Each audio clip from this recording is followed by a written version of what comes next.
Hello my friends, welcome back to the channel. As promised, I am updating you regarding my preparations for my moving to Norway, and today I wanted to talk about all of the documentation and all the requirements that are necessary for crossing the border. So take some notes, write down all the things I'll be telling you guys, and let's start.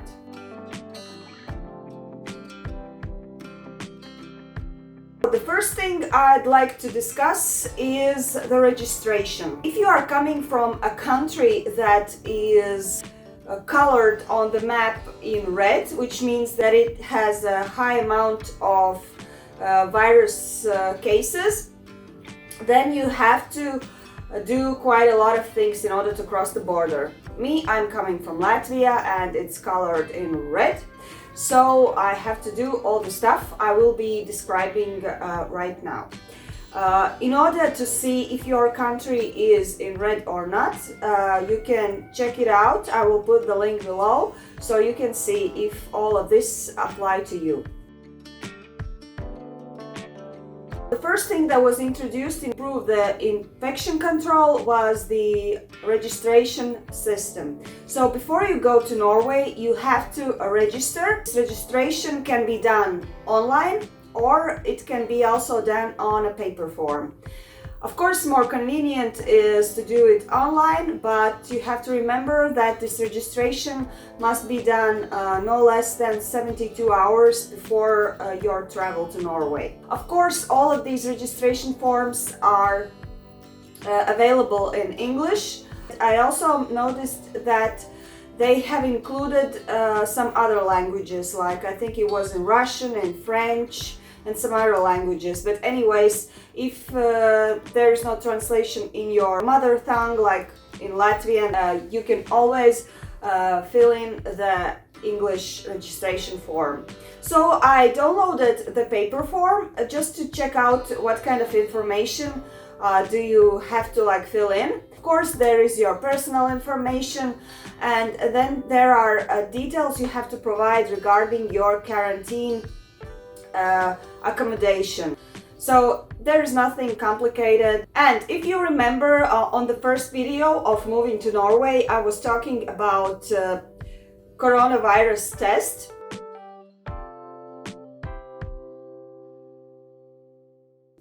You have to bring with you your negative corona test that had been made no less than 72 hours before your travel to Norway. So on the border, you have to present your registration form if you have it on paper form or if you have filled the online form, and you have to present your negative coronavirus test. That's kind of the main thing you should start with. Afterwards, you have to remember that within 24 hours after your arrival in Norway, you have to make another coronavirus test. Usually people are suggested to do that on the airport if you are flying like I am doing. If you don't do this test, there will be fines, and of course you don't want to get messy with the country you are coming to, so I would highly suggest to do all of this at the airport, and this is my intention.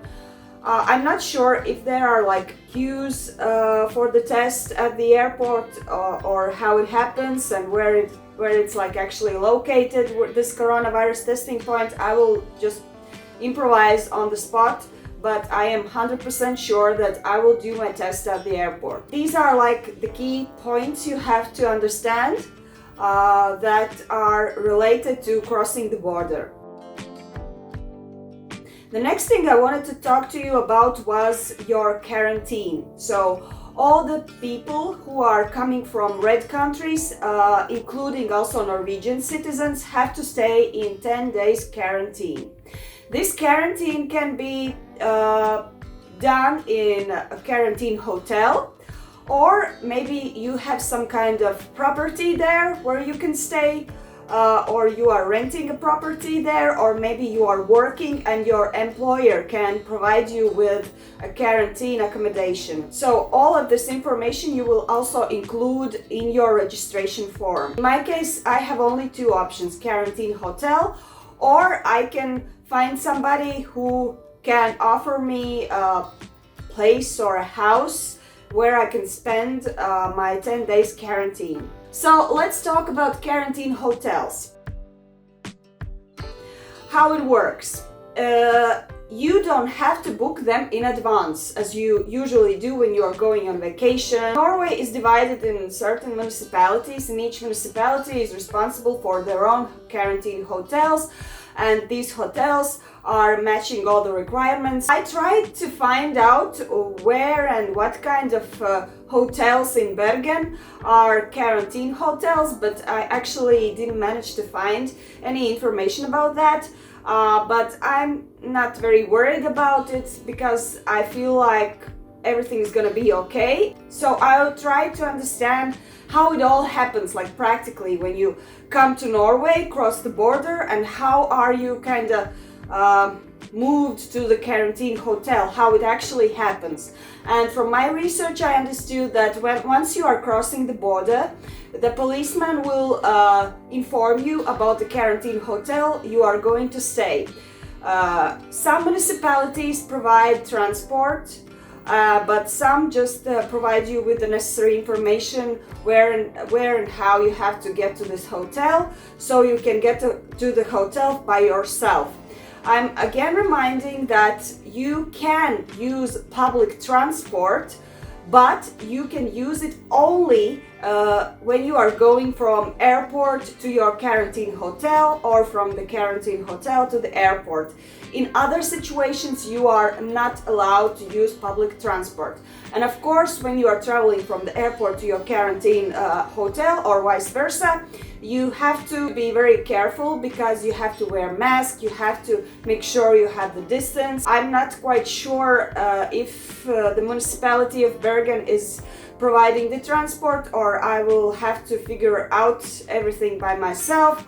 But that's not a huge problem. I mean, organizing transport to your hotel is the less scare I'm having at this moment.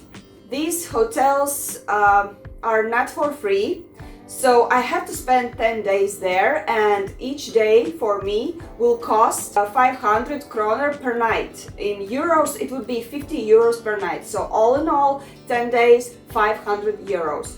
That's a lot for me. That's a lot because I bought my tickets to Bergen for a more cheaper price than I'll be staying in these 10 quarantine days.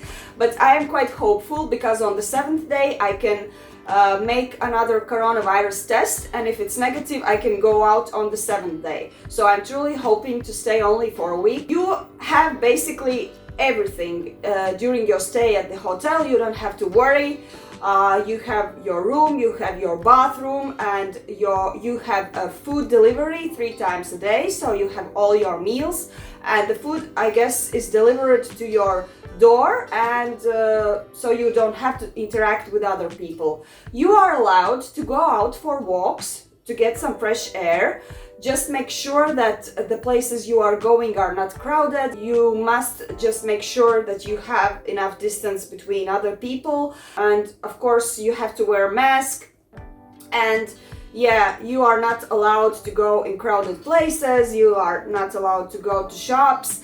In case you really need something, you most probably can go to the shop, but you have to wear a mask and you have to make sure you have the distance between other people. So you have to think about other people. So basically the main goal, the best option would be just stay into your room and maybe just go out for some walks to get some fresh air. This is what I will be doing. I don't think that I will be going to some kind of shops and doing stuff. I will be just laying in my bed in the hotel room and probably watching some Netflix or I don't know, doing some body weight workouts probably, because what else I can do? I just hope that there will be enough space to kind of do at least some of the moves. We will see. I am determined to show you everything. The next option that is also under the question for me is getting a place where to stay during these 10 quarantine days. Another option is to stay in another accommodation. So I'm not sure if it will happen for me. It's under question at this point. So I'm not really hoping, but I'm still having fingers crossed, but because if I have to choose between a hotel and a house, of course I would prefer living in a house. The house has to also meet the requirements of quarantine, namely the house has to have a separate room for me. It has to have a separate bathroom and also a separate kitchen for me, so that I don't interact with the people in the house. If there are no people, okay, then all house is mine and there are no problems.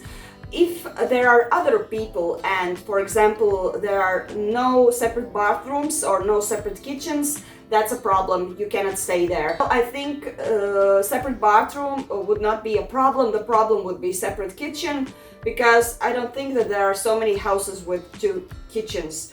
But in this case, there's also an option. You can kind of subscribe to food service. So if you don't have a separate kitchen, but there is a food delivery, it can also be done.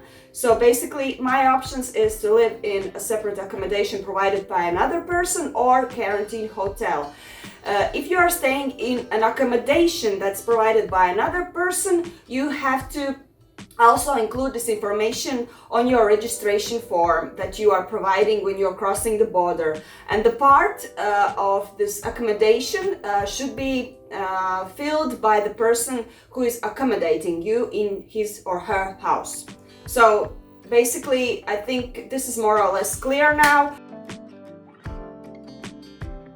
So where I am now at this point? At this point, I'm still very stressed, because every time when I'm calm and within my head with my thoughts, I'm mentally kind of packing my suitcase, and I understand that I want to take with me so many things but I'm not quite sure that all of these things will fit into my suitcase, so that's a problem.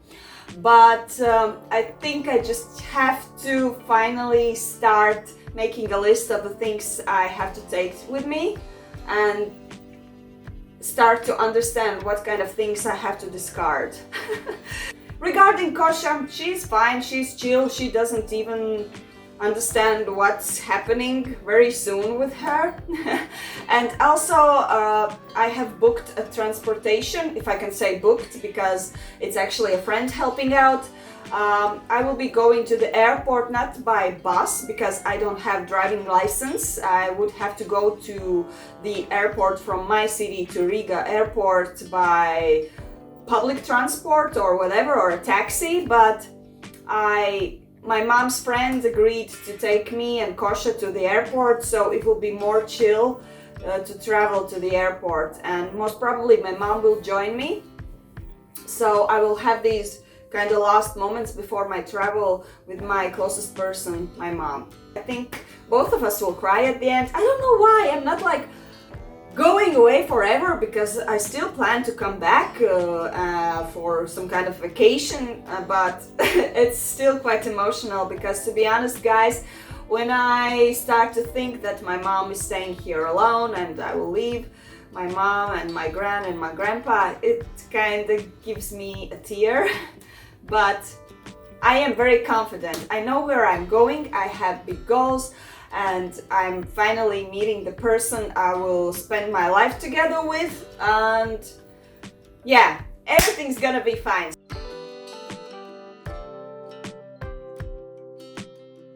And by the end, I just wanted to mention that all this information that I was telling you is officially available on the official website provided by Norwegian government.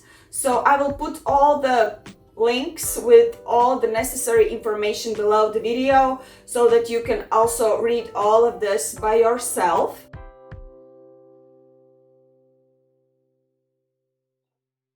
Just again reminding you to subscribe to the channel, press the notification bell, put some likes below the video, comment below the video, and I will definitely keep you updated regarding all of the things I'm doing on my way to moving to Norway. Have a nice evening, because it's evening here, and see you next time!